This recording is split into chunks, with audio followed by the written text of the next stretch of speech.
गुरुजी, अभी भी आपने बताया 12 राशियों के बारे में कि इस ग्रहण के दौरान उन्हें क्या उपाय करना चाहिए, क्या सावधानी बरतनी चाहिए, उनका लकी नंबर क्या है। जी। मैं जानना चाहूँगी कि इस ग्रहण के दौरान गर्भवती महिलाओं को क्या सावधानी बरतनी जी। चाहिए, गर्भ में पल रहे उनके बच्चे पर ग्रहण का क्या असर पड़ता है? जी। बहुत अच्छा प्रश्न है अदिति। जो ग्रहण काल होता है यह कभी अच्छा नहीं मानते। ग्रहण काल में खास तौर से जो गर्भवती महिलाएं हैं उनको ध्यान रखना चाहिए कि जो उनके गर्भ में पलने वाला शिशु है उसका विशेष तौर से ध्यान रखना चाहिए। तो ग्रहण काल में उनको शयन नहीं करना चाहिए, नुकीली वस्तुओं का प्रयोग नहीं करना चाहिए। ग्रहण काल में उनको ओम नमो भगवते वासुदेवाय नमः या श्री कृष्ण गोविंद हरे मुरारी हे नाथ नारायण वासुदेवा इस मंत्र का जप करें, या बाल गोपाल मंत्र का जप करें, या रामचरितमानस का पाठ करें, या ओम सोम सोमाय नमः इस मंत्र का जप करें। और ग्रहण काल में अपने मन को ठीक रखें, नहीं तो गर्भ काल में जो बच्चा है वो बड़ा प्रभावित होता है। और गर्भ काल में ध्यान रखना चाहिए कि गेरुआ होता है या गाय के गोबर होता है, उसको लेप करने से उसको काफ़ी अच्छा रहता है, उससे एंटीबैक्टीरियल जो दिक्कतें होती है उससे बचाता है। तो यह लेप जरूर करना चाहिए। शयन नहीं करना चाहिए, खान पान पर नियंत्रण करना चाहिए, खाना नहीं चाहिए। तो इस सब चीज़ों का ध्यान रखना चाहिए। नुकीली वस्तुओं का प्रयोग न करें, कोई भी शार्प चीज़ों को अपने हाथ से न छुएं, सुई है, चाकू है, ये सब चीज़ें न पकड़ें अपने हाथ से। ग्रहण के दौरान क्या सोना चाहिए? कई गर्भवती नहीं, महिलाएं ग्रहण काल में एकदम शयन नहीं करना चाहिए और मंत्रों का जप करें, एकदम सावधानी से रहना चाहिए। ग्रहण काल में अपना क्या करें कि अपने को बचाव रखें, आपके लिए अच्छा रहेगा। जी। मेरा आखिरी सवाल आपसे ये है कि ग्रहण के दौरान या ग्रहण के बाद हमें क्या करना चाहिए ताकि जीवन में सुख समृद्धि बनी रहे? जी। देखिए अदिति, ग्रहण पर हम आपको बताते हैं कि ग्रहण में क्या होता है। देखिए, जो ग्रहण काल होता है खास तौर से इसको आप केवल ग्रहण काल केवल खराब ही नहीं मानते। ग्रहण काल एक ऐसा काल होता है जिसमें अगर व्यक्ति आध्यात्मिक चीज़ों उसके दृष्टिकोण से अगर देखा जाए तो इसमें उनको मंत्रों का जप करना चाहिए, पूजा पाठ करना चाहिए, ध्यान रखना चाहिए। और इसमें कहते हैं कि जो भी आप दान पुण्य करते हैं आपको कई गुना होकर के मिलता है, तो इसका ध्यान रखना चाहिए। दूसरा, आप ग्रहण काल में क्या कर सकते हैं कि चूंकि ग्रहण के बाद एक दिन बाद आपका पितृपक्ष आने वाला है, तो इसमें जौ तिल का तर्पण करना चाहिए जिससे उनके पूर्वज खुश होते हैं। अगर किसी की कुंडली में ग्रहण दोष है तो उसको ओम नमः शिवाय मंत्र का जप करना चाहिए, काला तिल का दान करना चाहिए, गाय को रोटी गुड़ खिलाना चाहिए, कौवे को रोटी खिलाना चाहिए, जिससे उसकी ग्रहण काल में जो स्थितियाँ होती हैं ठीक होगी। दूसरी बात का ध्यान रखना है कि इसमें ओम भूर भुवा स्व तस्वितुर्वरेण्यम भर्गो देवस्य धीमहि धियो यो न प्रचोदयात् मंत्रों का जप करना चाहिए।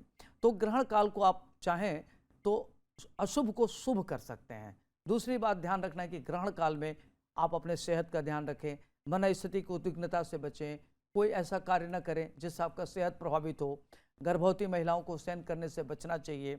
और जो बुजुर्ग लोग हैं, जैसे मान लीजिए कि बच्चा है, बुजुर्ग है, खाना चाहता है, उसको भूख लगी है, तो तुलसी दल डाल के खाना चाहिए। दूसरी बात का ध्यान रखना चाहिए कि अगर दूध से बनी कोई मिठाई है या खाना है तो उसमें तुलसी दल डाल दें ताकि उसकी पवित्रता बनी रहे। ये सब छोटे छोटे उपाय करके आप कर सकते हैं। दूसरी बात की जो ग्रहण काल है अदिति, इसमें एक तो भूस्खलन 15 दिन से लेकर के 45 दिन के बीच में, जब से ग्रहण लग रहा है, 0 से लेकर के 45 दिन के अंदर भूस्खलन होगा, जल प्लवन होगा, हवाई दुर्घटना होगी। और जिन जिन देशों में लगेगा उनके लिए सरकार पर भी खतरा है, कई तरह की कंट्रोवर्सी आ सकती है, युद्ध की स्थिति बनी रहेगी, हवाई दुर्घटना हो सकती है, भूस्खलन हो सकता है। तो ये सारी चीज़ें दिक्कत आएगी। भारत की अर्थव्यवस्था मजबूत होगी। भारत में क्या होगा कि सोने का रेट और बढ़ेगा, शेयर में उछाल आएगा, क्रूड ऑयल के रेट में बढ़ेगा, प्रॉपर्टी का रेट थोड़ा घट सकता है। तो इस तरीके से देखा जाए तो काफ़ी अंतर आएगा। अंतर्राष्ट्रीय स्तर पर भारत का महत्व बढ़ेगा, भारत काफ़ी आगे बढ़ेगा, भारत की आर्थिक व्यवस्था ठीक होगी। तो ये सब मिला जुला करके भारत के लिए ग्रहण ठीक है। और अन्य कई देशों में जो ग्रहण की स्थिति है बहुत अनुकूलता लिए हुए नहीं है। अपने देश में जैसे मान लीजिए जो पहाड़ी इलाका है, भारत का पूर्वी तट है, पूर्वी क्षेत्र है, वहाँ भूस्खलन आ सकता है जिसकी तीव्रता लगता है कि 2.3 से लेकर के 5 पॉइंट तक हो सकता है, लेकिन उसमें जन धन की हानि कम दिख रही है। इसमें कीटाणु संबंधित, जीवाणु संबंधित बीमारियां भी फैल सकती हैं। कुछ लाइलाज बीमारियां हो सकती हैं जो इलाज संभव न हो। ये सारी घटनाएं हो सकती हैं, क्योंकि यह जो ग्रहण लग रहा है ये बहुत अच्छा नहीं है। पंडित जी, एक चीज़ और है जो मुझे पूछना है आपसे कि पितृपक्ष के ठीक एक दिन पहले चंद्र ग्रहण लग रहा है, तो जो 14 दिन, इस बार पितृपक्ष 14 दिन का है, तो उस पर क्या कुछ असर पड़ेगा? क्या ग्रहण का असर पितृपक्ष पर पड़ेगा या फिर? देखिए, पितृपक्ष तो एक तरीके से देखा जाए तो अपने यहाँ यह माना जाता है कि अपने यहाँ लोग अपने से बड़ों का सम्मान करते हैं। पितृपक्ष खास तौर से यह देखा जाता है कि जो 15 दिन का पक्ष होता है वह पितरों के लिए होता है। जिस तरीके से देवताओं की पूजा होती है, देव पूजा होती है, आप अन्य प्रकार के पूजा करते हैं, उसी तरीके से अपने भारतीय सनातन धर्म में 15 दिन अपने जो मृत आत्माएं हैं उनको यमराज मुक्त कर देते हैं। तो मृत आत्माएं आती हैं और अपने घरों पर, जो उनका घर है पुराना, वो आते हैं वहाँ, तो उनके घरों में अगर लोग उनको तर्पण करते हैं, जल देते हैं या उनके नाम पर खाना खिलाते हैं तो बड़े खुश होते हैं। तो खास तौर से ग्रहण के समय आने पर अगर किसी की कुंडली में ग्रहण दोष है या पितृदोष है तो उसके लिए यह ठीक नहीं है। तो उसको गायत्री उपासना करना चाहिए, गाय को रोटी गुड़ खिलाना चाहिए, उसको दान करना चाहिए। तो ये सब चीज़ें करने से उसके लिए काफ़ी अच्छा रहेगा। महामृत्युंजय मंत्र का जप करना चाहिए, भगवान शिव की आराधना करना चाहिए। तो भगवान शिव एक ऐसे हैं कि जिनकी आप आराधना करते हैं तो आपकी सारी परेशानियां दूर होती हैं। आपने देखा होगा कि भगवान शिव के सिर पर चंद्रमा का वास होता है। तो ओम सोम सोमाय नगर इस मंत्र का जप करें या ओम नमः शिवाय मंत्र का जप करें तो बहुत ही अच्छा रहेगा, उससे आपको काफ़ी निजात मिलेगा। पितृपक्ष को लेकर के, पितृपक्ष में जैसे पितरों के लिए देखा जाए तो उसका प्रभाव ग्रहण पर लेकर के उसका अच्छा प्रभाव तो नहीं पड़ता है। 4 राशियों को छोड़ करके 8 राशियों पर तो गलत ही असर पड़ेगा। जी, बहुत बहुत शुक्रिया आपका, आपने जो जानकारी हमारे ऑडियंस को दी है, बहुत बहुत शुक्रिया।